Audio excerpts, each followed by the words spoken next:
నమస్కారం. ఓం గం గణపతియే నమః. ఓం నమః శివాయ. ఓం శ్రీమాత్రే నమః. సర్వమంగళ మాంగళ్యే శివే సర్వార్థ సాధకే శరణ్యే త్ర్యంబకే దేవి నారాయణి నమోస్తుతే. కుంభ రాశి సంచార ఫలితాలు వివిధ రాశులలో ఎలా ఉంటుంది మనం ఈరోజు పరిశీలిస్తాం. మీన రాశి వారికి కుంభ రాశిలో శని భగవాన్ సంచార ఫలితాలు ఎలా ఉన్నాయి మనం తెలుసుకుందాం. మీన రాశి వారికి కూడా మనం మకర కుంభం ఎలా అనుకుంటున్నాము, ఈ మీన రాశి వారికి కూడా ఏళ్ళనాటి శని. అలాగే మనం అనుకున్నట్టుగానే ఈ లగ్నాలు ఏ లగ్నాల వరకు యాంటీ ఏ లగ్నాల వరకు ఫ్రెండ్లీ అది చూసుకోవాలి. అది చూసుకొని ఫలితాలు దాని తగ్గట్టుగా పరిహారాలు చేసుకుంటే మనకు ఖచ్చితంగా ఆ ఏళ్ళనాటి శని నుంచి మనం విముక్తి చెందే అవకాశం చాలా ఉంటాయి. సో ఈ మీన రాశి వారికి మీన రాశి అయినా లగ్నం వరకైనా కానీ ఫ్రెండ్లీ లగ్నాల వరకైనా ఖచ్చితంగా ఏళ్ళనాటి శని అయితే ఖచ్చితంగా విడిపబడుతుంది. అలాగే మీన రాశికి ద్వితీయ రాశి అవుతుంది. కుంభరాశి వారికి కుటుంబం నుంచి ద్వితీయం అవుతుంది. ద్వితీయం కుటుంబం అవుతుంది. కుటుంబంలో కొన్ని రకాల పలుకు ఎదుర్కొనే అవకాశాలు, డబ్బు కూడా అవుతుంది.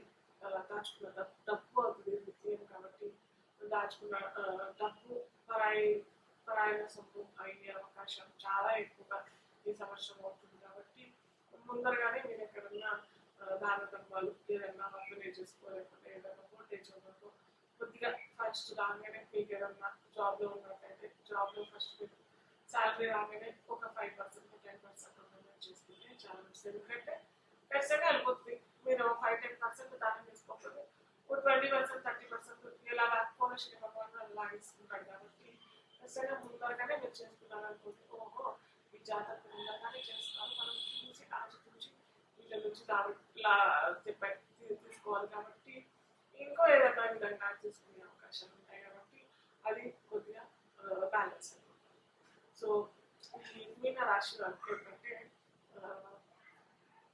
మేషం ద్వితీయం అవుతుంది. కాబట్టి మేషరాశిని కుంభరాశిలో సంచరిస్తున్న శని భగవాన్ని చూస్తారు. కాబట్టి సో సేమ్ అలాగే కుటుంబాలు కలపలు ఏర్పడే అవకాశాలు, కుటుంబంలో సఖ్యత లేకపోవడం, లేదా ఫేస్కి ఏదన్నా సడన్గా ఏదన్నా గాయాలు లేదా గురువులు ఉప్పులు కావడం ఇలాంటివన్నీ అవకాశాలు వచ్చే అవకాశాలు, చిరాకులు చాలా కుటుంబంలో భేదాభిప్రాయాలు రావడం ఇలాంటివన్నీ జరిగే అవకాశం, డబ్బు వల్ల కూడా వచ్చే అవకాశం చాలా ఉంటాయి. కాబట్టి నాకు జాగ్రత్తలు ముందరగానే ఇప్పుడు చెప్పినట్టుగానే ముందరగానే డబ్బులు ఎక్కడన్నా డొనేట్ చేసుకుంటే చాలా మంచిది.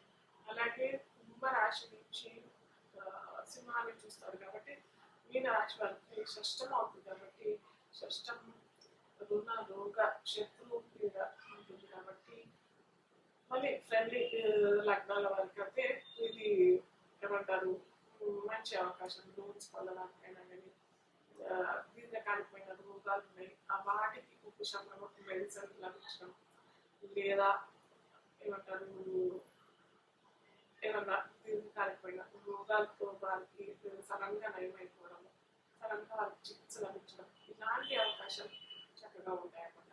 అలాగే శత్రు పీడ కూడా తగ్గిపోవడం, అంటే సడన్గా శత్రువు మాడిపోవడం వల్ల, లేకపోతే వారు ఎక్కడో వెళ్ళిపోవడము, లేకపోతే మీరు కాలం మనం శత్రువుతో నిర్ణయిస్తున్నాం కదా.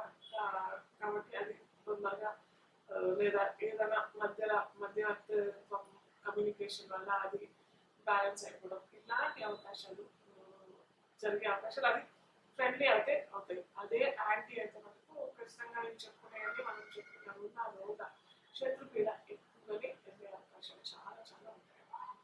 అలాగే వృశ్చికాన్ని కూడా చూస్తాడు శని భగవానుడు అక్కడి నుంచి. కాబట్టి కుంభరాశి నుంచి కాబట్టి వీరికి అది నవమం అవుతుంది. సో నవమం ఏంటంటే తీర్థయాత్రలు, తండ్రి గురుస్థానం ఎక్కడన్నా గురువు నుంచి సడన్గా వీరికి విభేదాలు, లేకపోతే తండ్రి అనారోగ్య పాలన అవటము, గురువు నుంచి ఏదన్నా లభించాల్సిన విద్య వీరికి లభించకపోవడం, అలాగే తీర్థయాత్రలకు వెళ్ళినప్పుడు కూడా అనారోగ్యాలు ఎదుర్కోవడం. సో అందుకే నేను చెప్తాను ఇలాంటి మళ్ళీ చెప్తాను యాంటీ లగ్నాలకి ఖచ్చితంగా విజిట్ చేసుకోకపోవడమే మంచిది. ఎందుకంటే మీనరాశి వారికి కూడా ఈ సంవత్సరం పొడవునా రేపు నెక్స్ట్ ఇయర్ 2025 31 మార్చి దాకా మనకి శని భగవాన్ ఇక్కడే సంచరిస్తున్నారు కాబట్టి ఖచ్చితంగా ఏళ్ళనాటి శని ఉంటుంది. రేపు తర్వాత కూడా ఏళ్ళనాటి శని ఉంటుంది. రేపు ఇంకా 2.5 years కూడా ఏళ్ళనాటి శని ఖచ్చితంగా ఉంటుంది కాబట్టి ఖచ్చితంగా మీరు దూర ప్రాంతాలు విజిట్ చేయాలనుకుంటున్న కూడా చేయకపోవడమే మంచిది. దగ్గర ప్రాంతాల్లో ఏమైనా గుడి గోపురాలు విజిట్ చేస్తే చాలా మంచిది. అలాగే మీన రాశి వారు గురువారాలు దత్త క్షేత్రాలు విజిట్ చేయడం, లేకపోతే దత్త పారాయణ చేసుకోవడం, నీలిమ రంగు వస్త్రాలు శనివారం శని భగవానుడు ప్రీతి కొరకు నూనె దానం శనివారాలు చేసుకుంటే దీపారాధన కోసమైన కానీ ఆవ నూనె నువ్వుల నూనె కనుక శనివారం ఇచ్చి, అలాగే శని ప్రీతి కొరకు శని జపం, తర్పణం, హోమం, దానం ఇవన్నీ చేసుకుంటే మనకు మీన రాశి వారికి కూడా సత్ఫలితాలు లభించడానికి అవకాశం ఉంది. కుంభ రాశి వారికైనా లేదా కుంభ లగ్నం వారికైనా కానీ శని భగవానుడు ఎలాంటి ఫలితాలు ఇస్తాడు, ఎలాంటి రాశి ఫలితాలు ఇస్తాడు అని మనం ఈరోజు తెలుసుకుంటాం. సో కుంభరాశి మనము సేమ్ మకర రాశి వారికి ఎలా చెప్తామో కుంభరాశి వారికి కూడా అలాగే చూసుకోవాలి. కుంభరాశి కనుక కుంభ అంటే శని భగవానుడు ఫేవరెట్ లగ్నాలు అయితే మటుకు ఖచ్చితంగా ఏళ్ళనాటి శని వ్యక్తులు కూడా కుంభరాశి వారికి కూడా ఏళ్ళనాటి శని అని చెప్పుకోవచ్చు. సో వీరికి కూడా ఏళ్ళనాటి శని అవకాశాలు యాంటీ అవుతే ఖచ్చితంగా వీరికి కూడా వర్తిస్తాయి. అలాగే శని భగవానుడు శని కుంభరాశిలోనే సంచరిస్తున్నాడు కాబట్టి కొద్దిగా అనారోగ్యం అస్వస్థతకి గురయ్యే అవకాశాలు, లేదా కొద్దిగా ఏమంటారు ఇప్పుడు డిలే పోస్ట్పోన్ అవటం, ఏదన్నా ఒక వస్తువు అయినా కొనుక్కోవడమా, లేదా ఒక ప్రాజెక్ట్ అయినా చేసుకోవడము, లేదా విద్య కోసమైనా బయటకు వెళ్ళాము, లేదా ఇక్కడే విద్యా అవకాశాలు చూసుకోవాలి, లేదా కొత్తగా ఏదైనా విద్యా అవకాశాలు ప్రయత్నిస్తారని అదంతా డిలే అయిపోవడం, లాగింగ్, పోస్ట్పోన్ అవడం అనే అవకాశాలు చాలా మనకి ఈ కుంభరాశి వారికి ఈ సంవత్సరం పొడవునా ఉంటుంది అన్నమాట. అంటే మనకి 2023 జనవరి నుంచి రేపు 2025 31 మార్చి దాకా మనకి కుంభరాశిలోనే శని భగవానుడు సంచరిస్తూ ఉంటాడు కాబట్టి ఖచ్చితంగా వీరికి ఏళ్ళనాటి శని అని చెప్పవచ్చు. అలాగే యాంటీ లగ్నాల వారికి యాంటీ శని లగ్నాల వారికి ఖచ్చితంగా ఏళ్ళనాటి శని ప్రభావం చాలా తీవ్రంగానే ఉంటుందని మనం చెప్పుకోవచ్చు. అయితే వీరు ఇంకోటి వీరి మిత్ర రాశులు మిత్ర లగ్నాలు అయితే మనకు ఈ ఏళ్ళనాటి శని అంతగా బాధించదు. అలాగే కొద్దిగా బ్యాలెన్స్ చేసే అవకాశం ఉంది. అలాగే ఈ ఏళ్ళనాటి శనిలోనే మీరు ఎప్పటి నుంచో వివాహ ప్రయత్నాలు చేస్తున్న వారికి వివాహం జరగడం, సంతానం కావాలి అని అనుకునే వారికి సంతాన భాగ్యం పొందడం, దీర్ఘకాలికమైన ఏమైనా దానికి ఉపశమనం లభించడం కూడా ఈ చెప్పాం కదా ఫ్రెండ్లీ లగ్నాలకైతే మిత్ర లగ్నాలకైతే ఖచ్చితంగా ఉపశమనమే లభిస్తుంది. అయితే కుంభరాశి నుంచి మేషరాశి చూస్తాను. మేషం మీకు వృత్తి ఏమవుతుంది. సో సోదరులకి ఇలా ఫేవరబుల్ అయితే మంచి ఫలితాలు, అటు జర్నలిజం, మీడియా, కమ్యూనికేషన్ రంగాల వరకు favourable. When it comes to friendly అవుతాయి, యాంటీ అవుతాయి, ఖచ్చితంగా మంచి ఫలితాలు అయితే రావు. అలాగే వీరికి సప్తమం అవుతుంది కాబట్టి సింహరాశి స్పౌస్ నుంచి అయినా పార్ట్నర్ నుంచి అయినా విభేదాలు, చికాకులు అటు డివోర్స్ దాకా అయిపోవడము యాంటీ లగ్నాలకి.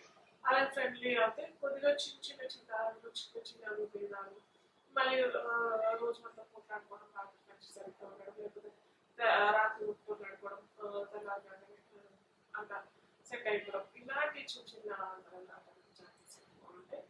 అలాగే కుంభరాశి వారికి దశమం అవుతుంది వృశ్చికం కాబట్టి వృశ్చికం వృత్తి వ్యాపారానికి కారణమన్నాడు కాబట్టి వృత్తిలో సడన్గా ఎప్పటి నుంచో ఏదో అనుకుంటారు, ఏదో పెద్ద ప్లాన్ వేసుకుంటారు, అలాంటి సంస్థలోనే మాకు ఉద్యోగం రావాలి, లేదా అలాంటి స్థలానికి మేము వెళ్ళాలి, ఉద్యోగానికి లేకపోతే అలాంటి వ్యాపారాన్ని మేము చేయాలి, అలాంటి ప్రాజెక్ట్ మేము చేసుకోవాలి అని అనుకునే వారికి మంచి సదావకాశం. అది యాంటీ అది ఫ్రెండ్లీ లగ్నాలకైతే ఖచ్చితంగా ఇది వర్తిస్తుంది, మంచి జరుగుతుంది. కాకపోతే మళ్ళీ చెప్పాను కదా, యాంటీ లగ్నాల వరకు అయితే ఖచ్చితంగా ఆ ఉద్యోగాల్లో వ్యాపారాల్లో చికాకులు అవాంతరాలు, ఎందుకునా చేస్తున్నాము ఈ వ్యాపారం, ఎందుకు ఈ జాబ్లో ఉన్నాము, ఎప్పుడే పోతాం అని సడన్ గా జాబ్ చేసే అవకాశం కూడా అక్కడ కూడా ఇక్కడ కంటే చాలా దారుణంగా ఉండే పరిస్థితి. సో ఇలాంటి అవకాశాలు చాలా ఉంటాయి కాబట్టి ఈ మకర కుంభ రాశి వాళ్ళు ఖచ్చితంగా ఆచితూచి అడిగేయాల్సిన అవకాశం ఈ సంవత్సరం కూడా ఉంటుంది. అలాగే వీరు చేసుకోవాల్సిన యాంటీ అంటే ఖచ్చితంగా యాంటీ లగ్నాలు అంటే ఖచ్చితంగా వీరు శని జపం హోమం తర్పణం దానం, శని భగవానుడి ప్రీతి వరకు శని ఆలయాలు ఎక్కడన్నా ఉంటే సందర్శించడం చేసుకుంటే కూడా చాలా మంచిది. నూనె వస్తువులు, నూనె కూడా ఇస్తే ఆ ఆలయాల్లో దీపారాధన కోసం నువ్వుల నూనె లేదా ఆవ నూనె ఇస్తే కూడా చాలా మంచిది, శనివారం ఇస్తే చాలా మంచిది. అలాగే నీలిమ రంగు వస్తువులు, వస్త్రాలు ఇస్తే కూడా చాలా మంచిది. ఇది కుంభరాశి శని సంచారం, శని భగవాన్ సంచారం.